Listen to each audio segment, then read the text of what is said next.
अवधूत चिंतन श्री गुरुदेव दत्त श्री स्वामी समर्थ. तुम्हा सर्वांचं आपल्या चॅनलमध्ये खूप खूप स्वागत करते आणि आजच्या या नवीन व्हिडिओला सुरुवात करते.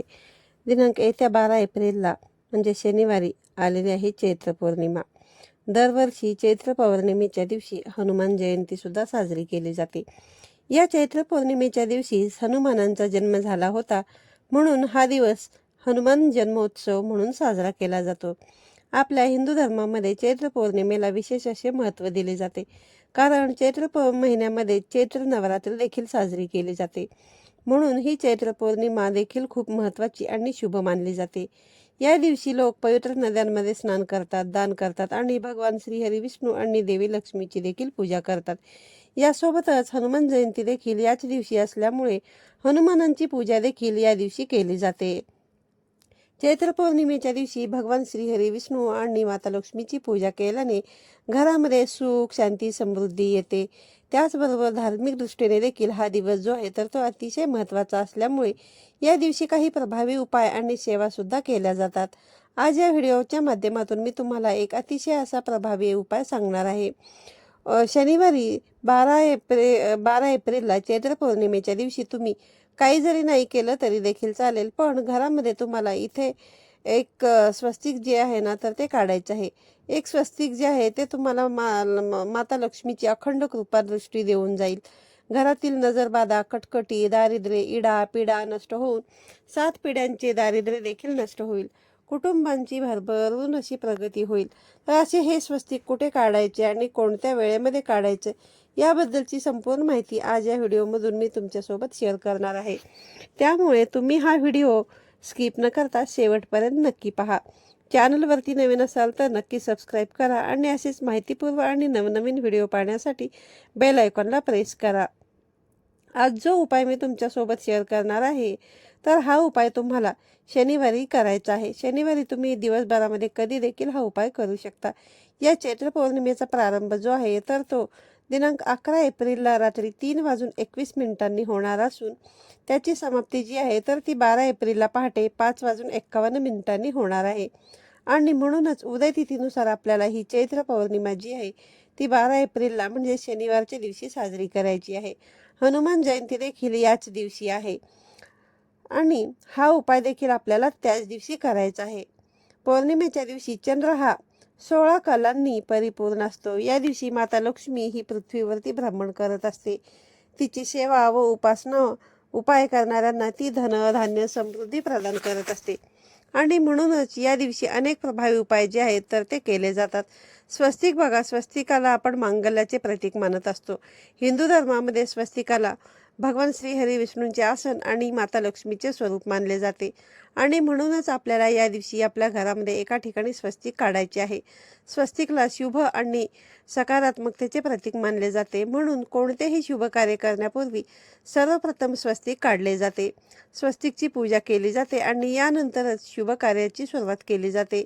आध्यात्मिक अनुभवाच्या आधारे ऋषींनी शुभ प्रकट करण्यासाठी काही जीवनामध्ये आनंद भरण्यासाठी चिन्हे निर्माण केली होती. त्यापैकी जे एक चिन्ह आहे तर ते म्हणजे स्वस्तिक. जर या दिवशी आपण आपल्या घरामध्ये एका ठिकाणी स्वस्तिक काढले तर माता लक्ष्मी ही आपल्या घरावरती नेहमी प्रसन्न राहते. माता लक्ष्मीची अखंड कृपा राहते. तसेच हे स्वस्तिक काढल्यामुळे घरातील नजरबाधा, कटकटी, पितृदोष, वास्तुदोष हा देखील दूर होतो. जर आपल्या घरामध्ये दोष असेल तर आपल्याला अनेक अडचणींना सामोरे जावे लागत असते. घरामध्ये दोष असतील तर घरामध्ये आर्थिक स्थैर्य राहत नाही. आलेला पैसा जो आहे तर तो आपल्या घरामध्ये टिकत नाही.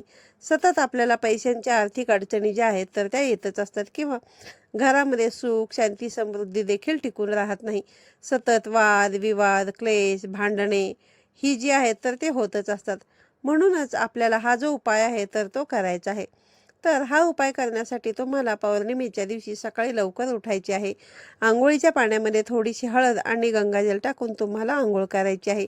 यानंतर स्वच्छ कपडे परिधान करून आपल्या देवघरातील देवांची पूजा करून घ्यायची आहे आणि यानंतर तुम्ही हा उपाय जो आहे तर तो करू शकता. उपाय करण्यासाठी आपल्याला एका वाटीमध्ये थोडेसे कुंकू घ्यायचे आहे. जर तुमच्याकडे गंगाजल असेल तर त्या वाटीमध्ये थोडंसं गंगाजल टाकायचं आहे आणि नसेल तर थोडंसं पाणी टाकायचं आहे आणि त्या कुंकवाचा तुम्हाला गंध तयार करून घ्यायचा आहे. यानंतर या कुंकवाने आपल्याला घराच्या मुख्य दरवाजाच्या मधोमध एक स्वस्तिक काढायचे आहे. स्वस्तिक काढत असताना योग्य पद्धतीनेच काढायचे आहे. ज्या प्रकारे तुम्हाला स्क्रीनवरती दाखवलेलं आहे दिसत आहे त्याच पद्धतीने तुम्हाला हे जे स्वस्तिक आहे तर ते तुम्हाला काढायचे आहे. तरच बघा त्या स्वस्तिकचं जे शुभफळ आहे तर ते आपल्याला प्राप्त होत असतं. घराच्या मुख्य दरवाजावरती हे स्वस्तिक चिन्ह काढल्याने आपल्या घरात सुख, शांती, समृद्धी जी आहे तर ती कायम टिकून राहण्यास मदत होते. त्यानंतर तुम्हाला उंबरठ्यावरती हळदीचं लेपन करायचं आहे आणि आपल्या उंबरठ्याच्या डाव्या आणि उजव्या बाजूला सुद्धा एक एक स्वस्तिक चिन्ह जे आहे तर ते काढायचे आहे. यानंतर त्या स्वस्तिकाला तुम्हाला हळद कुंकू लावून त्याच्यावरती थोडेसे तांदूळ म्हणजेच अक्षता त्या देखील चिकटवायचे आहेत. कुंकवाचा गंध हा ओला असतो, त्यामुळे तांदूळ जे आहेत तर ते अगदी सहजपणे चिटकून जातील. त्यामुळे थोडेसे तांदूळ देखील तुम्हाला चिकटवायचे आहेत. धूप, दीप, अगरबत्ती लावून तुम्हाला ओवाळून घ्यायचं आहे.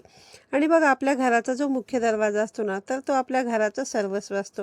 तिथूनच आपल्या घरामध्ये लक्ष्मी म्हणा, अलक्ष्मी म्हणा, सकारात्मकता, नकारात्मकता, चांगले लोक, वाईट लोक तिथूनच आपल्या घरामध्ये प्रवेश करत असतात. बघा जर आपण तिथे स्वस्तिक तिथे काढतो बघा त्यावेळेस काय होतं की सर्व वाईट गोष्टी ज्या आहेत ना तर त्या आपल्या घरापासून दूर राहण्यास मदत होतात. मग आपल्या घरामध्ये फक्त शुभ ज्या गोष्टी आहेत तर त्या घडायला सुरुवात होत असते. आणि स्वस्तिक जे आहे तर ते भगवान विष्णूंचे आसन मानले जात असल्यामुळे जिथे बघा भगवान श्रीहरी विष्णू असतात ना त्या ठिकाणी माता लक्ष्मी स्वतःहून येत असते. आणि म्हणूनच असे एक स्वस्तिक जर आपण आपल्या घराच्या मुख्य दरवाजावरती काढले तर तिथे स्वतःहून लक्ष्मी ही येतच असते. यानंतर बघा पुढचं जे स्वस्तिक काढायचं आहे ते आपल्याला आपल्या स्वयंपाकघरामध्ये देखील काढायचे आहेत. आपला जो गॅस असतो किचनमध्ये तर त्या गॅसच्या मागच्या बाजूला जी भिंत असते तर त्या भिंतीवरती सुद्धा तुम्हाला एक स्वस्तिक जे आहे तर ते काढायचे आहे. आणि हे स्वस्तिक काढल्यामुळे बघा माता अन्नपूर्णा, माता लक्ष्मी ते जे आहेत ना तर ते नेहमी प्रसन्न राहतात आणि आपल्या घरामध्ये कधीही अन्नधान्याची कमतरता भासत नाही आणि खाल्लेल्या अन्नामधून आपल्याला कधीही बाधा होत नाही. म्हणूनच या पौर्णिमेच्या दिवशी एक स्वस्तिक जे आहे तर ते स्वयंपाकघरामध्ये सुद्धा आवर्जून काढायचे आहे आणि त्याची सुद्धा तुम्हाला हळद कुंकू अर्पण करून पूजा करून घ्यायची आहे. यानंतर मग तिसरे जे स्वस्तिक आहे तर ते आपल्याला आपल्या देवघराच्या मागच्या बाजूने काढायचं आहे. त्याला सुद्धा तुम्हाला हळदी कुंकू अक्षता अर्पण करायचे आहेत. त्यानंतर पुढचं जे स्वस्तिक आहे तर ते आपल्याला तिजोरीमध्ये काढायचं आहे. जिथे आपण थोडेफार पैसे किंवा महत्त्वाचे कागदपत्र असतात, दागदागिने ठेवत असतो तर त्या ठिकाणी सुद्धा आपल्याला एक स्वस्तिकचं चिन्ह जे आहे तर ते काढायचं आहे. जर बघा आपण तिजोरीच्या ठिकाणी स्वस्तिक काढलं तर तिथे माता लक्ष्मी जी आहे तर ती स्वतःहून निवास करत असते. कारण स्वस्तिकला माता लक्ष्मीचे रूप मानले जाते आणि म्हणूनच तिथे सुद्धा एक स्वस्तिक जे आहे तर ते तुम्हाला काढायचे आहे आणि त्या स्वस्तिकची देखील तुम्हाला पूजा करून घ्यायची आहे. त्याचबरोबर तुळशीजवळ देखील तुम्हाला एक स्वस्तिक काढून स्वस्तिकची पूजा करायची आहे आणि तुळशीजवळ एक दिवा जो आहे तर तो दिवा तुम्हाला आवर्जून लावायचा आहे. आपल्या घराच्या मुख्य दरवाजावरती सुद्धा तुम्हाला दिवा लावायचा आहे. कारण लक्ष्मी प्राप्तीसाठी आणि धनप्राप्तीसाठी हा दिवस जो आहे तर तो खूपच प्रभावी मानला जातो. त्यामुळे अशा पद्धतीने तुम्हाला आपल्या घरामध्ये स्वस्तिक जे आहे तर ते आवर्जून काढायचे आहेत. आजच्या व्हिडिओमधून सांगितलेली माहिती तुम्हाला आवडली असेल तर व्हिडिओला लाईक करा. चॅनलवरती नवीन असाल तर चॅनलला नक्की सबस्क्राईब करा आणि जाता जाता कमेंट बॉक्समध्ये श्री स्वामी समर्थ लिहायला विसरू नका. धन्यवाद.